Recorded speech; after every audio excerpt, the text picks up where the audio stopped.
How are you guys? Welcome back to War Gaming China, and today we're going to talk about the 75mm German infantry gun in Chinese service. Now, the IG-18 infantry 75mm gun was introduced into German service in 1932.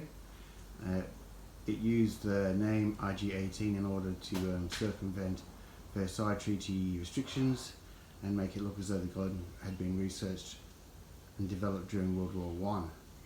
Now, the gun entered German service in 1932 and stayed in service and production right until the end of the war.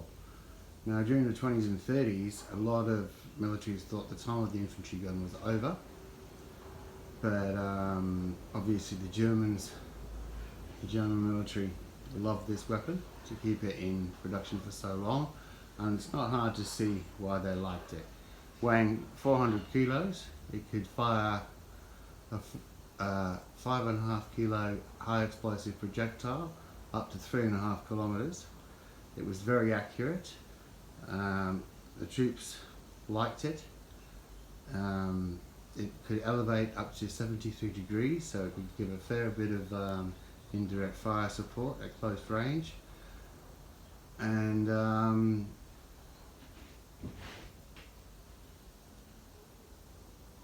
by 1937, 20 had been issued to various formations in China. Now, why the Chinese bought this gun is a bit of a mystery, because the IG-18 was not a cheap weapon, wasn't easy to produce, and that's because it had some design features that, although they were very innovative, they were never repeated in any other gun design. I.e., to load this weapon, it's almost like a shotgun. You load the ammunition into the barrel and then raise the lever to close the firing mechanism.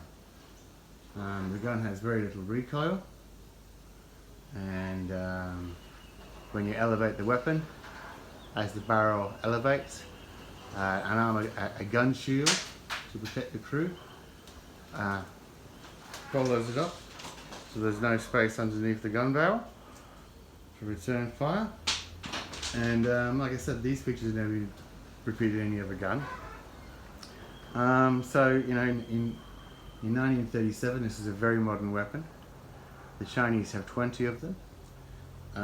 They divided them up into gun companies of 4 guns per company and 2 platoons of 2 guns per company. These weapons in Chinese service, I've only ever seen them crewed with the M35 style helmets. Most reports, but all accounts, state that these guns were lost during the Battle of Shanghai. So although they're dead right to get for your Germanized formations, they were out of service. They were in and out of service for one battle only, the Battle of Shanghai. Now, for the guns themselves, first of all, talk about the color. I painted them green. But now, as usual on this channel, you get to learn from my mistakes, because if I did these again, and probably in the future I will, I'd paint them, Panzer grey. I wouldn't paint them green. Though I painted these about 6-7 years ago, and now I know better. So there you go, don't make the same mistake I did. Now, as for towing, all the guns that China bought had carriage wheels. The guns are from Zedza, but the wheels are from Armorfast, the Armorfast IG-18 kit. The crew are a mixture of MHA and Reval, and they were towed into battle by either a horse team or a mule team. Now, when it came to which divisions got these and which armies got these, I'm not going to get into that. What I'll tell you is that some divisions, some of the infantry divisions, received 1 gun platoon per division. Other armies received a gun company for an army of 3 divisions plus support weapons. How they were used in battle was the same as the way the German army would have trained them to use, so it's the same doctrine, which would have led to high casualties. And as I said, China bought these weapons. They were expensive. She didn't buy enough to affect the outcome even of the Battle of Shanghai. So we have to ask ourselves, why did China buy these weapons? Because mortars were just as good as by the 1930s, most militaries around the world were 50-50 on their opinion as to what was better, an infantry gun or a mortar. So when China bought these, we have to ask ourselves, what leverage was placed on it to take these?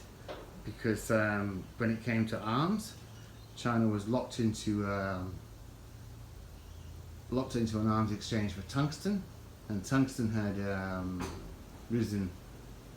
The value of tungsten had risen by 300% in the previous 3 years, and this had meant that the Chinese were actually paying an exorbitant amount for these arms. So we have to look. It's a subject that I'll get into in the future, but to be honest, it's just conjecture now as to whether China wanted to buy these guns or not. Okay, so these guns were in action only for the Battle of Shanghai, only with crews with German helmets. And for the wargamer, you know, you could probably have them in a fictitious scenario in and around the battle. That'd be great, but you know, if you're actually serious about your historical accuracy, these guns should only be fielded for the Battle of Shanghai.